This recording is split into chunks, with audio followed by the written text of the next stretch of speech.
Listen, they don't respect you.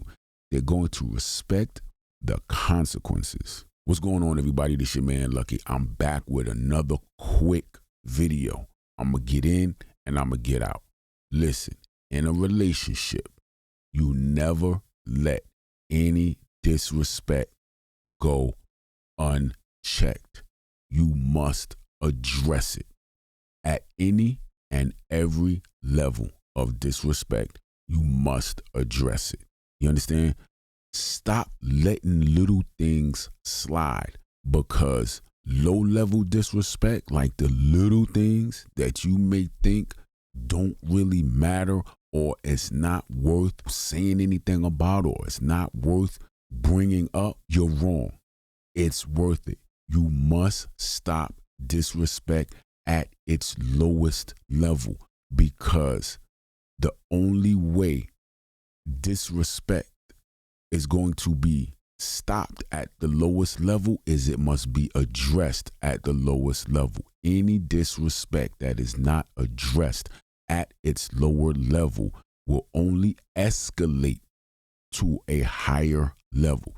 See, when you have a standard, you must be able to maintain the standard. When you allow somebody to overstep, or you allow somebody to do something that is outside of the standard that you have now created a new standard. Let me give you an example. If you have to be to work at, 8 o'clock, okay? That's the standard. That's the rule.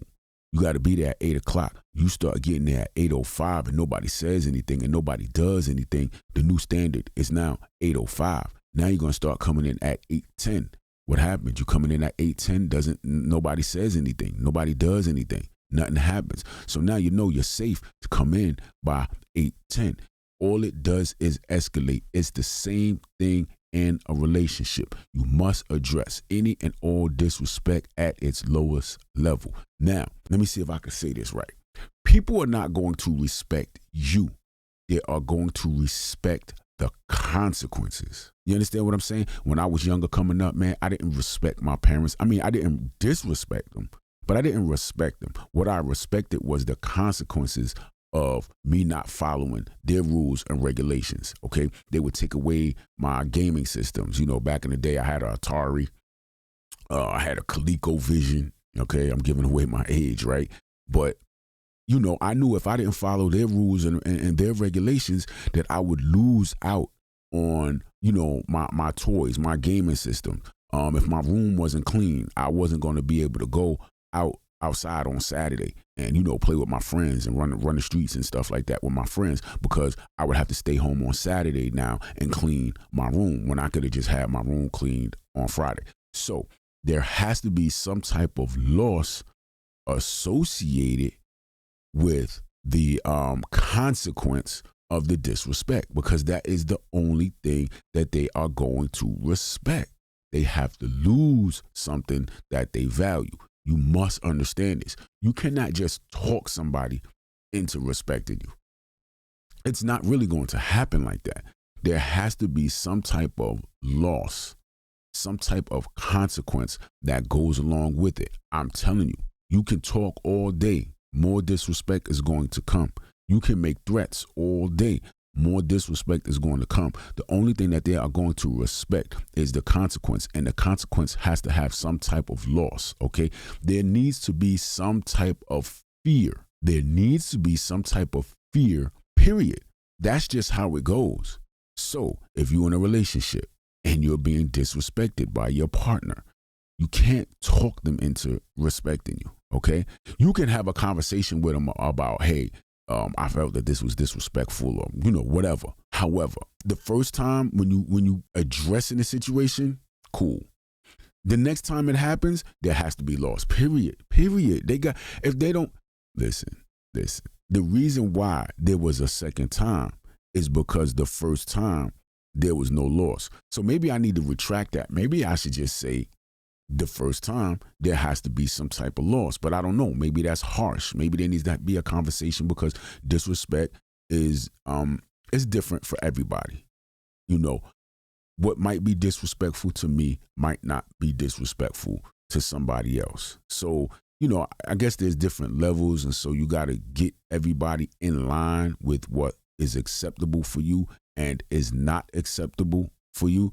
So, like I said, maybe the first time it might be a conversation. Second time, that's it. The second time, that's it. You got to put down some type of consequence. There needs to be some type of consequence or repercussion, some type of loss behind it so that they understand. And if you don't do it, the disrespect is only going to escalate. That's just it, okay? Listen, I hear ladies, I hear y'all say this all the time. How come men don't realize until it's too late? How come men don't learn until it's too late? It's because you're not putting any consequences on it. It's just talking. Fellas, same thing. I hear men say, but men say it a little bit different. Oh, don't worry, she'll be back. They always come back. And women say that too, but y'all get what I'm saying. It's not until there's a loss does the person feel the consequence of their actions.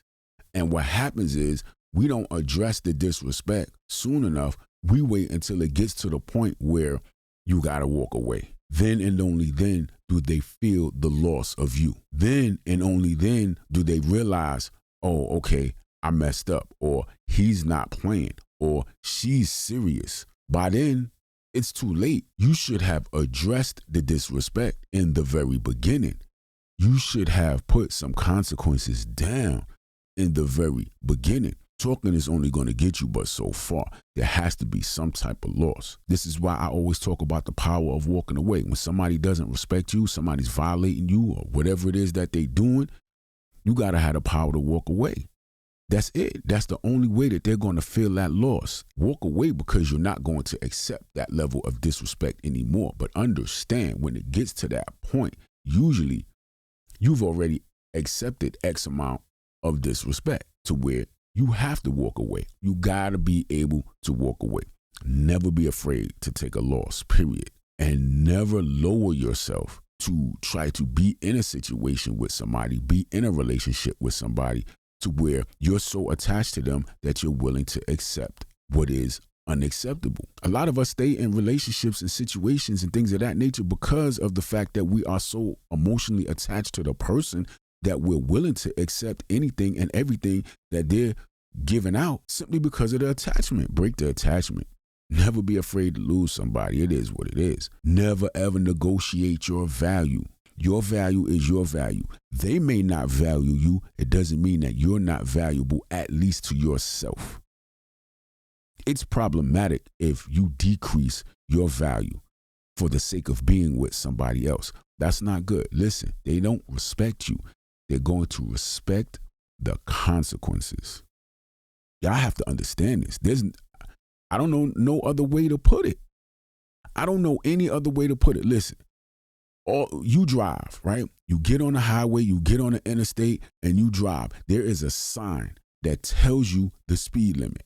How many of y'all respect that sign? I don't respect that sign. I'm going to drive within reason of what that sign says. Typically, what I'm going to do, I'm going to do 9 over the speed limit. That's what I'm going to do. Why?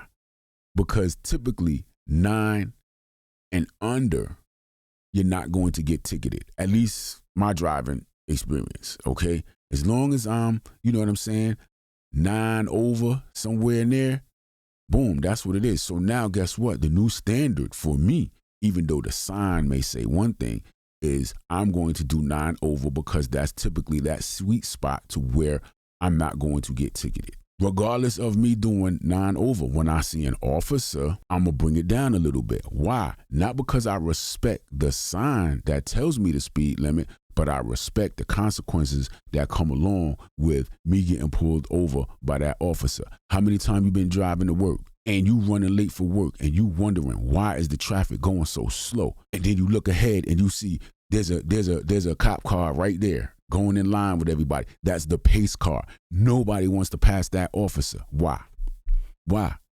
Is it because now all of a sudden everybody respects the speed limit? Or is it because now all of a sudden everybody understands that there goes the consequence right there? If I go past this pace car right here, I'm going to get ticketed. Or I could possibly get ticketed. It's the consequence that people respect, period. You got to understand that when it comes to respect and disrespect in a relationship. The only thing that they are going to respect, the only reason that they are going to move in a better fashion is because they respect the consequence, period. Listen, that's what relationships are all about, man. Rules, regulations, consequences, repercussions, restrictions, terms, conditions. This is what a relationship is. I told y'all that before. Relationships and love have nothing to do with each other. This is what a relationship is. You have an understanding of the things you can and cannot do, period. So you have to enforce boundaries. You got to set standards. You got to enforce the rules. And this is how you do it. There has to be some type of laws. Understand, relationships are transactional. So losing a person or a person losing you, they are going to lose certain transactions. That's what it boils down to. Y'all can like it or not, but that's what it boils down to. So guys, unless you're putting down some type of consequence or repercussion on bad behavior, all you're going to do is continue to get bad behavior. And the only thing that's going to happen to that bad behavior is it is going to continuously get worse. Once you get to a certain point, you have to walk away. There has to be a loss associated with the disrespect. That's the only thing that people are going to respect. Period. If you don't have, listen, let me explain something to you. If you don't have anything that you can take away from your spouse, your girl, your man, your whatever, if there's nothing that you can take away to make them feel the pain or the consequence of any disrespect that they give you, then I don't know what to tell you. You at a loss. You at a total loss. You got, it's like what, you're not bringing nothing to the table. You yourself, if they're not afraid of losing you, then they don't have a reason to respect you. That's what respect is based on. Fear. If they don't fear losing you, then hey, I don't know what to tell you. But look, guys, you never accept disrespect, and you must understand that disrespect is based on a fear of loss. If you want them to respect you, you have to put consequences and repercussions down when bad behavior happens. I'm going to let y'all go. Catch y'all on the next one. Y'all be good.